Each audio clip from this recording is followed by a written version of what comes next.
How to cancel friend request on Facebook. Hello everyone and welcome to today's Facebook episode.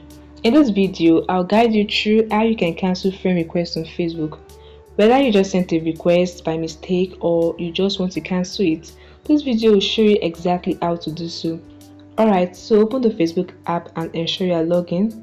Then go to the menu page, click on the three horizontal line at the top right corner or bottom right corner depending on the device you are using. In the menu, locate the Find Friends under Shortcuts. Then click on Find Friend Requests. In the friend request page, click on the three dots in front of the friend request. Click on View Sent Request.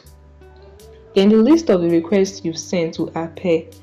Under the person you want to cancel the request, click on Cancel, and this way you've cancelled the friend request you sent.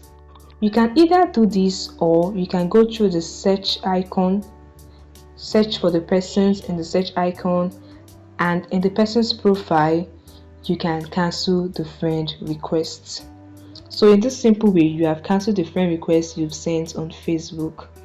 I hope you found this video helpful. Do well to like, share and subscribe for more useful videos. See you in the next video.